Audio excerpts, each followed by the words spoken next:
하나님의 말씀은 신약 성경 로마서 1장 17절 한 절 말씀입니다.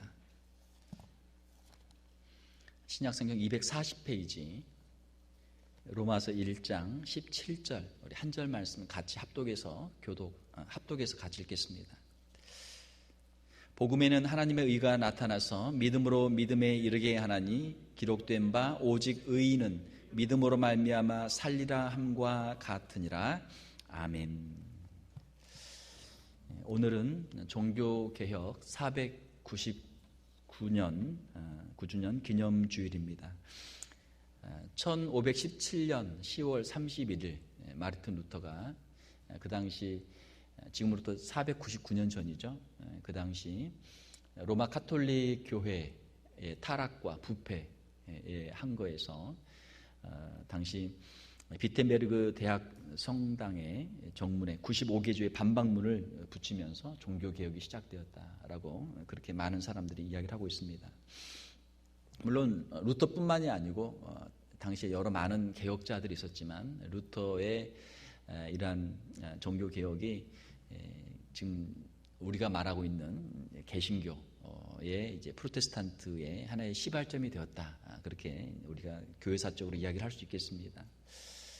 종교개혁은 무엇입니까? 종교를 다시 새롭게 한다. 우리의 신앙을 다시 새롭게 한다라고 하는 것이죠. 그러면 과연 그 중세의 로마 카톨릭 교회가 과연 무엇이 잘못되었는가 하는 것이죠. 종교 개혁을 왜 할 수밖에 없었는가? 가장 근본적인 이제 이유는 그 당시 성 베드로 성당을 증축하기 위해서 팔았던 면죄부라고 하는 것이죠. 면죄부가 무엇입니까? 죄가 없는 사람들이 없잖아요. 다 사람들이 죄가 있는데 그 죄를 어떻게 해결할까? 이 죄를 어떻게 우리가 문제를 해결할까 했을 때 로마 카톨릭에서 제시한 답은 면죄부라는 거예요. 면죄부를 사면 그 사람의 죄가 없어진다. 죄를 없애주는, 죄를 사면해주는 그러한 증서예요. 그거를 돈을 받고 파는 거예요.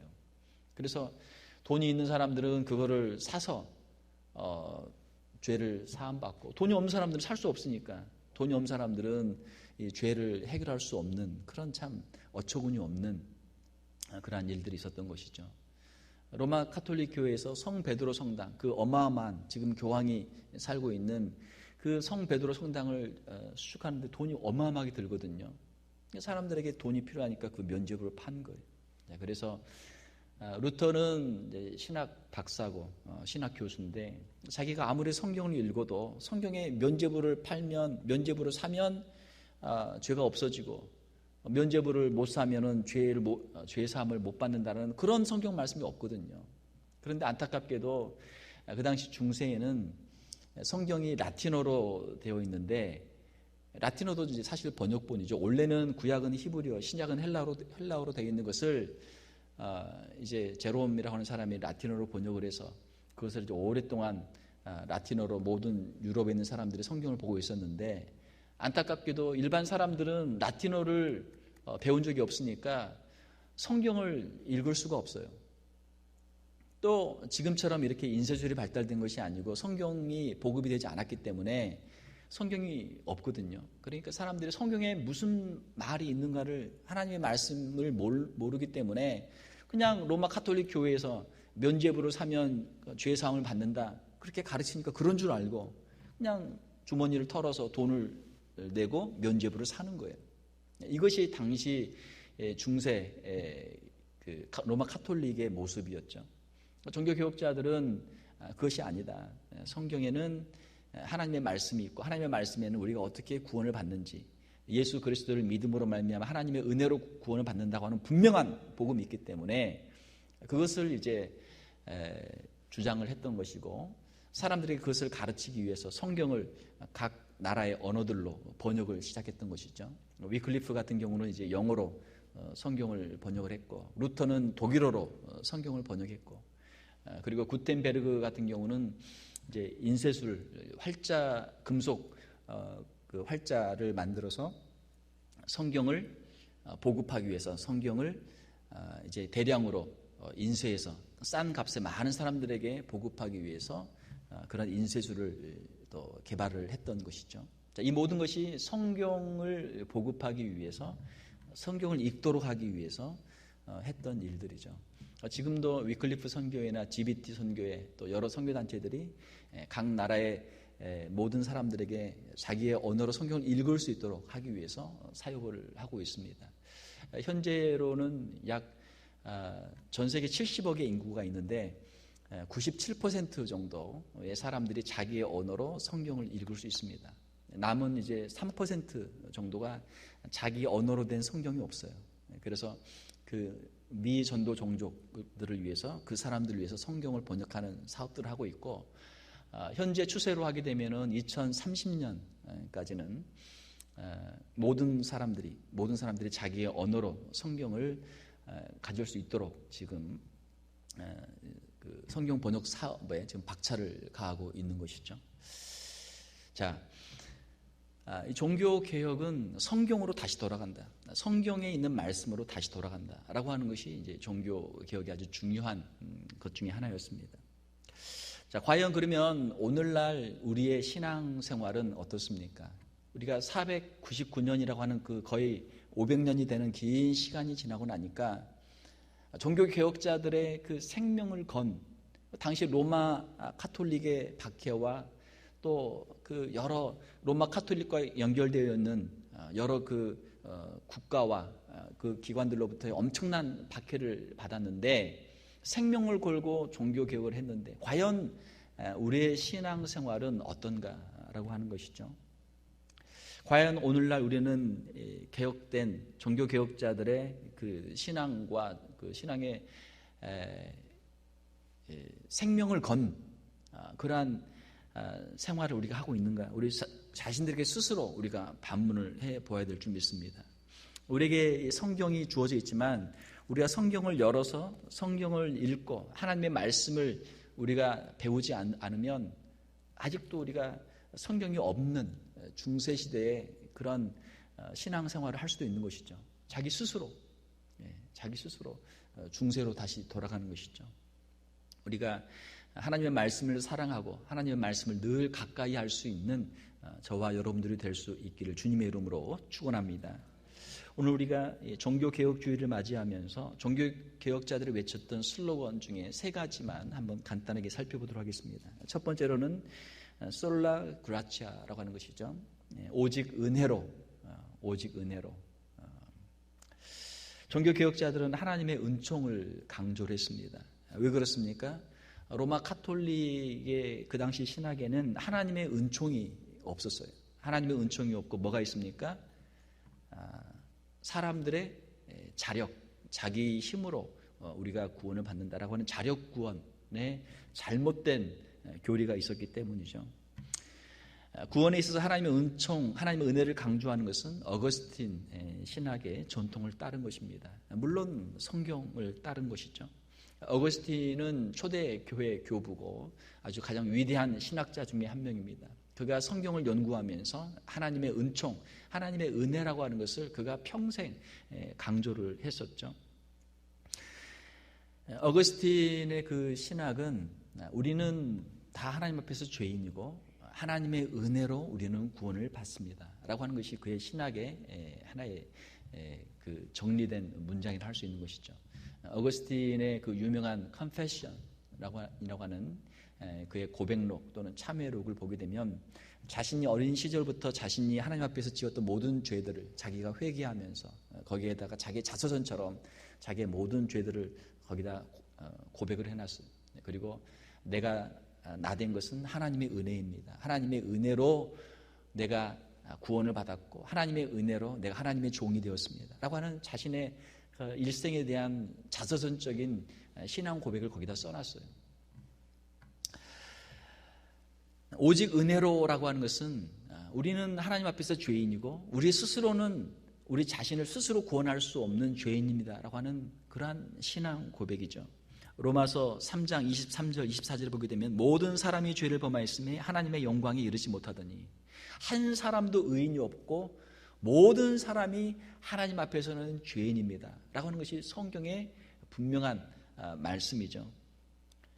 그리스도 예수 안에 있는 성령으로 말미암아 하나님의 은혜로 값없이 의롭다 하심을 얻은 자 되었느니라. 하나님의 은혜로. 사랑하는 성도 여러분, 오늘 우리가 이 자리에 있는 것은 하나님의 은혜인 줄 믿습니다. 하나님의 은혜를 고백할 때 우리의 심령 가운데 이 부흥의 역사가 일어나게 되는 것이죠. 많은 사람들이 사람들을 의지합니다. 어떤 정치인을 믿고 그 사람이면은 이 사람이면은 정말 무슨 큰 일을 하겠다. 그렇게 시작하지만 나중에 실망을 많이 하죠. 대부분의 정치 지도자들이 처음에 임기를 시작할 때는 최소한 51% 이상의 지지율을 가지고 시작을 해요. 그러나 점점 임기를 시작하면서 진행하면서 점점 하락해서 나중에는 20%, 나중에는 10몇 %의 낮은 지지율로 그 임기를 마치는 대통령들이 대부분이란 말이에요. 왜 그렇습니까? 사람들이 그 사람을 기대했는데 나중에 그 사람의 뒷면목을 알고 보니까 점점 실망이 된단 말이에요. 정치 지도자들, 또 대중 스타들, 인기 있는 대중 스타들, 수많은 사람들이 그를 높이 하늘의 별처럼 그렇게 따르지만 그 사람들의 추한 모습들이 나중에 드러나게 되면 또 얼마나 참 실망하게 됩니까? 우리가 정말 사랑했던 사람들, 믿고 의지했던 사람들에게 우리가 실망하는 경우가 얼마나 많습니까? 그것은 결국 모든 사람이 죄인이고 우리가 믿고 의지할 만한 사람이 없다는 것을 깨닫게 하는 그러한 것들이죠. 하나님의 은혜를 의지하는 것은 우리 인간을 의지하지 않고 우리 자신을 의지하지 않는 것, 우리 자신을 하나님 앞에 내려놓는 것, 이것이 하나님의 은혜를 의지하는 것이죠. 우리가 구원에 있어서, 특별히 구원에 있어서 이것은 전적으로 하나님의 은혜인 줄 믿습니다. 하나님이 우리에게 주시는 선물이죠. 에베소서 2장 8절에 보게 되면 너희는 그 은혜에 의하여 믿음으로 말미암아 구원을 받았으니 이것은 너희에게서 난 것이 아니요 하나님의 선물이라. 너희에게서 난 것이 아니요, 우리에게서 어떤 구원을 받을 만한 자격이나 어떤 능력이 있었던 것이 아니고 전적으로 하나님이 우리에게 주신 은혜입니다 라고 하는 것이 종교개혁자들의 하나님의 말씀에 근거한 주장이었습니다. 성경에 보게 되면은 구약에 있는 수많은 사건들이 있죠. 출애굽이 이스라엘 백성들이 자기들의 힘으로 자기들의 군대를 만들어서 바로의 군대를 그들이 무찌르고 그들이 출애굽한 것이 아니죠. 하나님의 은혜로 하나님께서 10가지 재앙을 내리시고 하나님께서 바로의 군대를 홍해에다 수장을 시킴으로써 하나님의 은혜로 이스라엘 백성들이 구원을 받은 것이죠. 이스라엘 백성들이 가나안에 살면서 죄를 짓고 그들이 범죄했을 때 바벨론으로 그들이 포로로 끌려가게 됩니다. 자, 바벨론에서 그들이 종살이를 하다가 그들이 다시 70년 만에 돌아오게 되는데 이것이 이스라엘 백성들이 다시 군대를 조직해서 바벨론을 무찔러서 그들이 돌아왔습니까? 아니란 말이에요. 하나님의 은혜로 하나님께서 바벨론을 페르시아를 통해서 무찌르고 바벨론을 무너뜨리고 고레스를 통해서 다시 이스라엘 백성을 본토로 돌려보내는 것이죠. 바벨론에서 그 포로 생활에서 다시 돌아온 것이 하나님의 은혜였던 것이죠. 하나님의 은혜예요. 구약에 있는 가장 중요한 사건, 출애굽이나 바벨론 포로 귀환 사건은 하나님의 은혜라는 것을 보여주시는 것이죠. 자, 그런데 유대교가 어떻게 됐습니까? 유대교는 구약의 율법을 주장하면서 자기의 의를 주장한단 말이에요. 자기의 의를 강조해. 하나님의 은혜가 아니고 우리의 힘으로 우리가 구원을 받고 우리의 힘으로 우리의 능력으로 우리가 뭔가 의를 세울 수 있다. 이게 유대교잖아요. 예수님께서는 그 잘못된 바리새인들, 서기관들의 가르침에 대해서 하나님의 은혜로 우리가 구원을 받는다. 그렇게 주님이 말씀을 하셨던 것이죠. 사랑하는 성도 여러분, 구원은 하나님께로부터 오는 것인 줄 믿습니다. 우리가 가만히 생각해 보면 우리에게 있는 가장 귀한 것들은 다 하나님이 우리에게 주신 것들이에요. 우리의 생명, 여러분의 의지로 태어난 사람 아무도 없어요. 부모님들의 의지를 통해서 하나님께서 은혜로 우리에게 생명을 주신 줄 믿습니다. 우리의 생명은 하나님이 주신 것이에요. 하나님의 은혜로 주신 거예요. 우리의 죄사함은 우리의 힘으로, 우리의 노력으로, 우리가 무슨 면죄부를 돈 주고 사서 얻는 것이 아니고 하나님께서 우리 주 예수 그리스도의 십자가의 은혜로 우리에게 주신 죄 사함, 하나님의 놀라운 구원의 은총인 줄 믿습니다. 그러므로 우리 성도들은 하나님 앞에서 은혜로 사는 거예요. 우리의 생명도 하나님은 은혜로 주셨고, 우리의 죄 사함도 하나님께서 은혜로 주셨고, 우리에게 있는 이 모든 것, 이 아름다운 자연, 이 공기 중에 있는 공기를 돈 주고 사 먹는 사람 아무도 없어요. 그러나 공기가 없으면 여러분 우주 바깥에 나가면 여러분 산소가 없어서 다 죽어요. 못 산단 말이에요.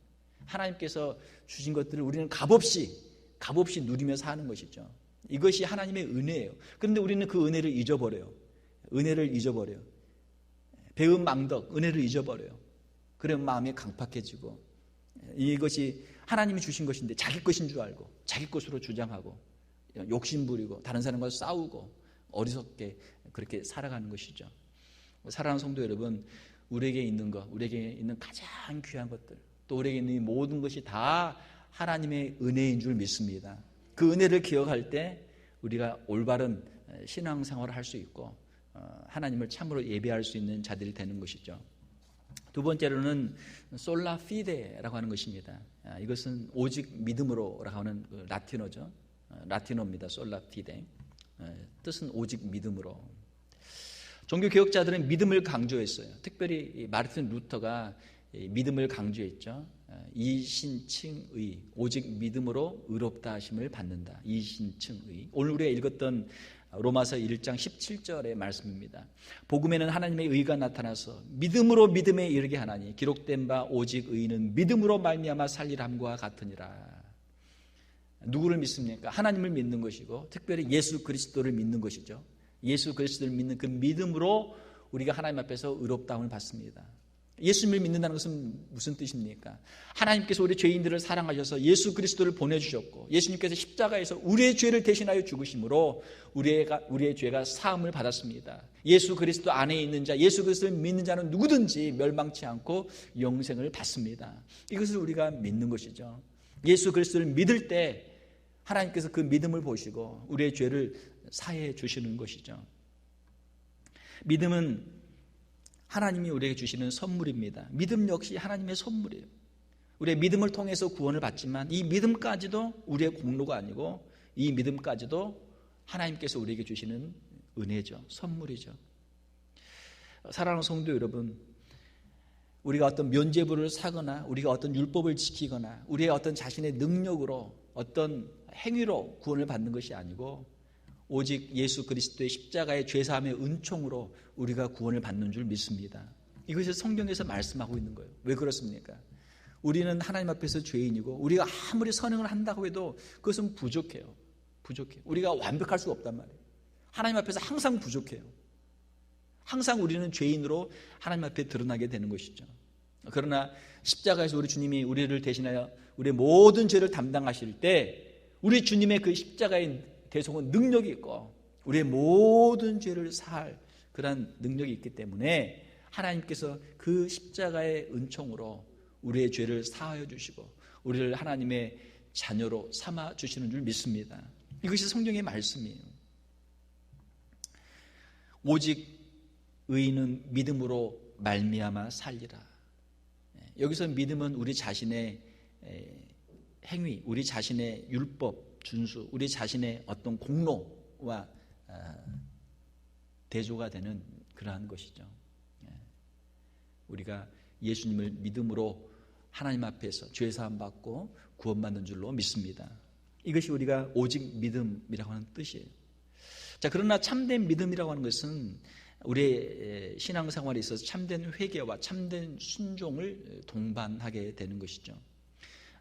루터가 로마 카톨릭의 잘못된 행위구원, 잘못된 구원관에 대해서 이신칭의 오직 믿음으로 구원을 받는다 강조를 했어요.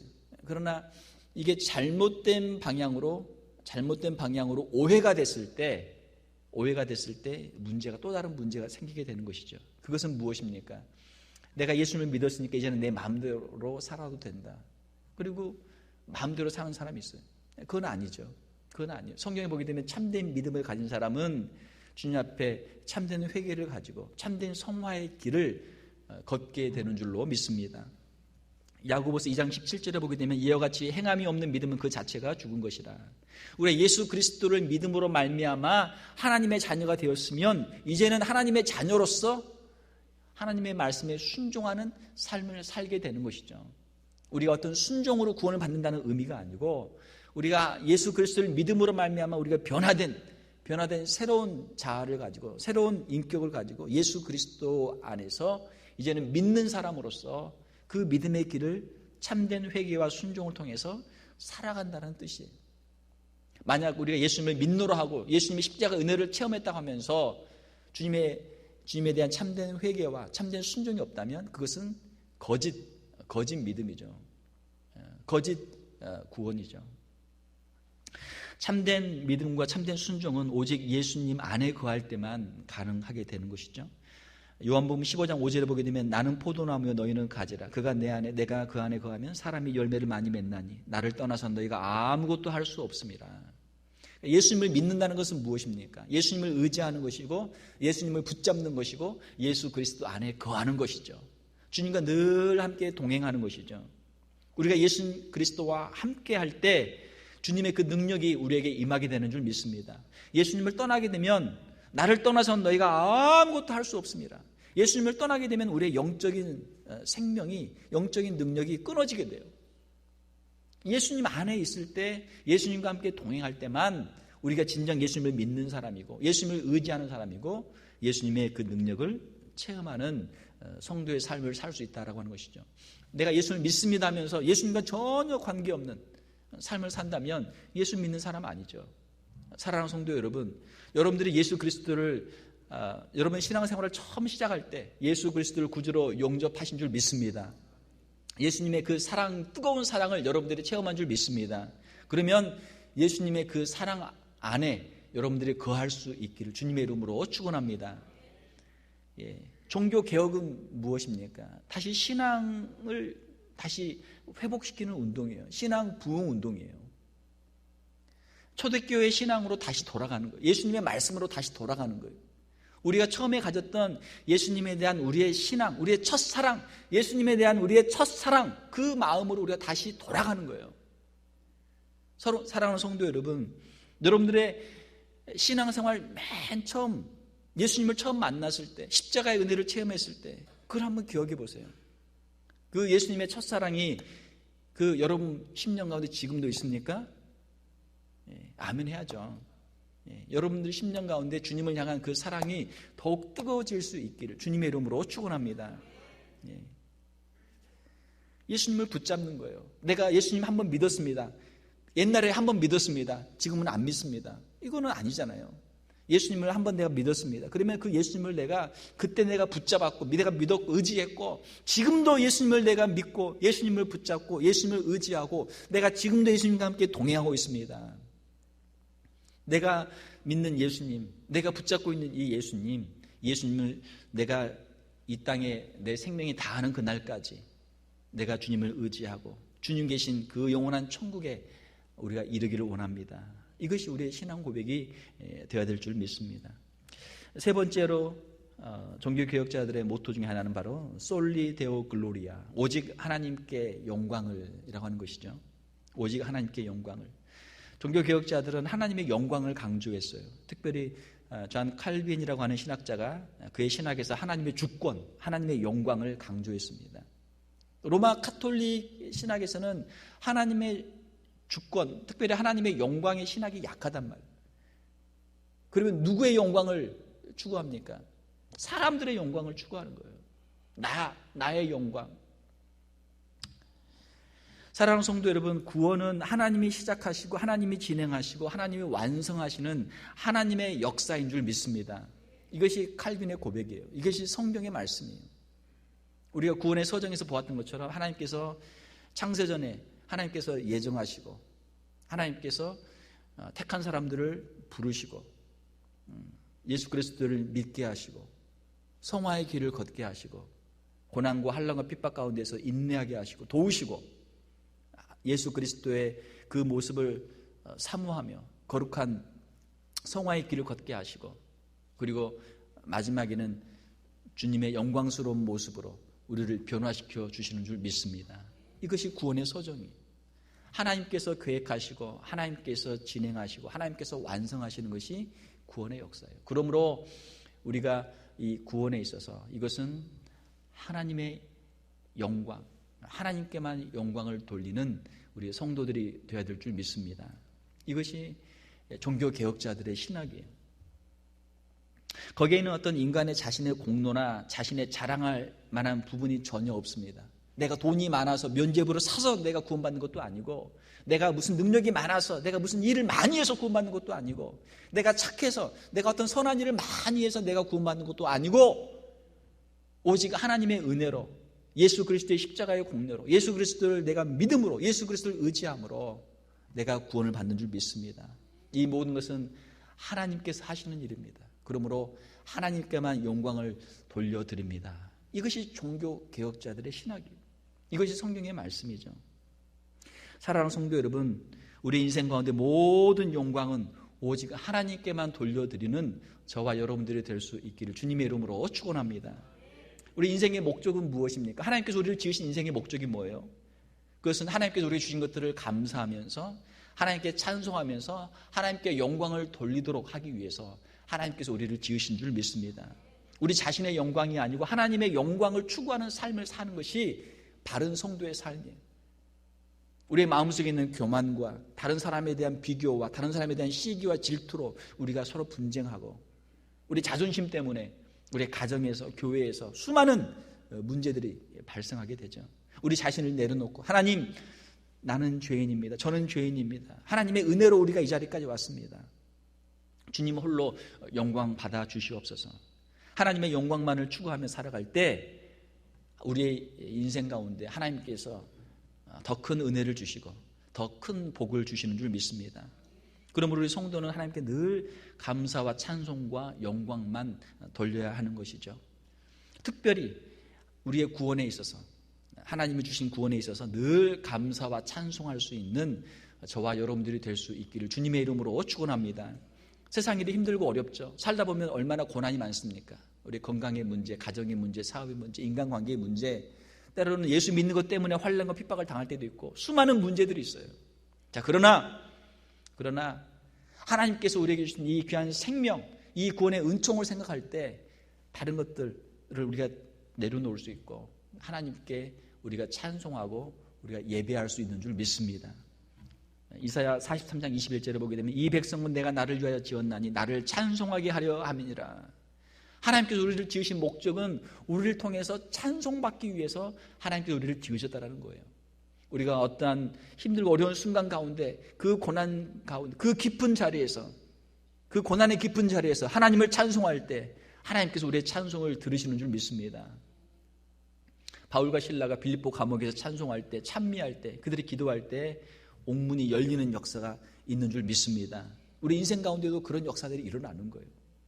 욥이 말할 수 없는 그 고난 가운데 하나님 앞에 그가 믿음을 지키고 하나님 앞에 자기의 신앙을 고백하며 하나님을 찬양할 때, 믿음을 지킬 때 하나님께서 그에게 복을 주신 줄 믿습니다.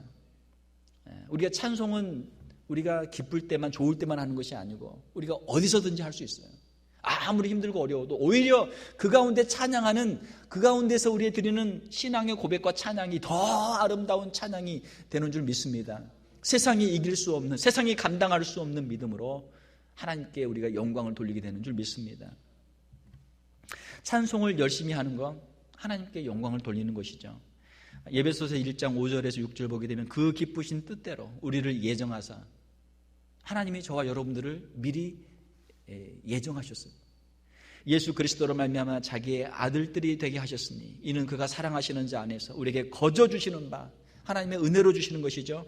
그의 은혜의 영광을 찬송하게 하려는 것이라. 우리를 예정하시고 우리를 구원하여 주셨는데 이 목적이 무엇인가?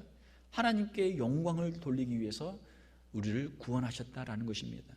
사랑하는 성도 여러분, 여러분들의 심령 가운데 하나님에 대한 감사와 찬송이 있습니까? 이 감사와 찬송이 여러분들의 평생에 지속될 수 있기를 주님의 이름으로 축원합니다. 요한계시록에 보게 되면 구속함을 받은 성도들의 찬양이 있습니다. 요한계시록 4장과 7장과 14장과 19장에 성도들의 아름다운 찬양이 있어요. 구원받은 성도들의 찬양이 있습니다. 하나님의 영광을 바라보면서 하나님의 은혜에 감사하면서 하나님께 드리는 찬송이죠. 사랑하는 성도 여러분, 우리 성도들의 일생은 하나님이 우리에게 주신 모든 것들을 우리가 감사하면서, 특별히 이 구원의 은총을 감사하면서 하나님께 영광을 돌리는 삶이 되어야 될 줄 믿습니다. 고린도전서 10장 31절에 보게 되면 그런즉 너희가 먹든지 마시든지 무엇을 하든지 다 하나님의 영광을 위하여 하라. 이 모든 것은 다 하나님이 주신 것이고 하나님의 영광을 위해서 하나님이 주신 것인 줄 믿습니다. 저희 교회 우리 그 표가 행복한 성도 행복한 교회예요. 그러면 행복한 성도 행복한 교회가 어떻게 될 것인가? 우리 이쪽에 7가지를 써놨는데, 하나님의 영광을, 하나님께 영광을 드리고 하나님의 은혜를 기억하고 우리가 믿음으로, 소망으로, 사랑으로, 기쁨으로 감사할 때 하나님께서 우리에게 행복한 마음을 주시는 거예요. 그 행복한 마음을 가지고 우리가 살아갈 때 행복한 가정도 이룰 수 있는 것이고, 그 사람들이 모였을 때 행복한 교회도 될 수 있는 것이죠. 우리가 종교개혁 499주년을 맞이하면서 다시 한번 우리의 마음속에 그 종교개혁자들의 뜨거웠던 하나님에 대한 그 열정들이 회복되기를 원합니다. 말씀에 대한 열정이 회복되기를 원합니다. 하나님의 은혜로 다시 돌아가고 예수 그리스도를 믿는 믿음으로 다시 돌아가고 오직 하나님께만 영광을 돌리는 우리 귀한 성도들이 우리 교회가 될 수 있기를 주님의 이름으로 축원합니다. 함께 기도하겠습니다. 하나님 아버지 감사합니다. 이 시간 종교개혁 499주년을 맞이하면서 말씀으로, 하나님의 은혜로, 믿음으로, 오직 예수 그리스도로, 오직 하나님께만 영광을 주장하며 신앙 부흥운동을, 종교개혁운동을 일으켰던 그 개혁자들의 외침을 다시 한번 듣습니다. 하나님의 말씀을 통해서 우리의 심령이 다시 한번 뜨거워지게 도와주시고 오직 하나님의 은혜로, 오직 예수 그리스도를 믿는 믿음으로 오직 하나님께만 영광을 돌려드리는 우리 귀한 성도들 다 되게 하여 주시옵소서. 우리 인간적인 모든 것들을 다 주님 앞에 내려놓게 도와주시고 더욱 겸손하게 도와주시고 더욱 감사하게 도와주시고 오직 하나님의 은혜로, 믿음으로 승리하는 우리 귀한 성도들 다 되게 하여 주시옵소서. 거룩하신 우리 주 예수님 이름으로 기도하옵나이다. 아멘.